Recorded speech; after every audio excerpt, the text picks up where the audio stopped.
आगाज न्यूज राजस्थान। चलिए रुक करते हैं समाचारों की ओर।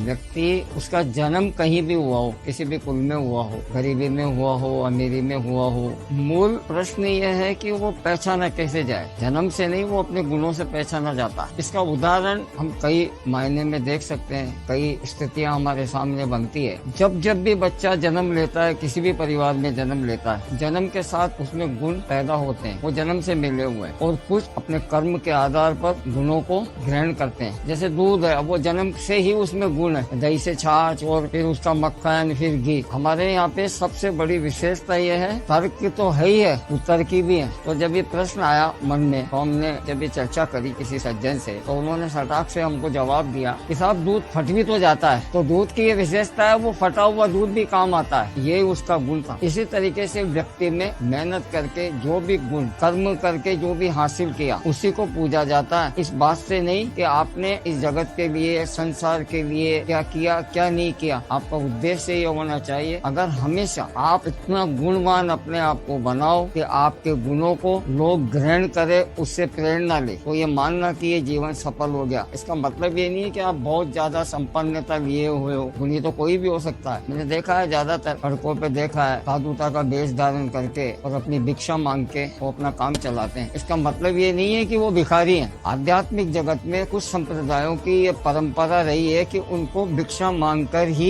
भोजन ग्रहण करना है। वो इसलिए भिक्षा मांग रहे हैं, ना कि इसलिए कि वो साधु और भिखारी हैं। इस बात का हमेशा ध्यान रखना है कि हम कभी किसी को भी, जिसने भी हमारे आगे हाथ फैला दिया, और अगर हम सक्षम है तो उसको निराश नहीं करें, उसको लौटाएं नहीं, उसको धुतकारें नहीं। इस बात का हमेशा सबको ध्यान रखना चाहिए। बोल गुरुदेव भगवान।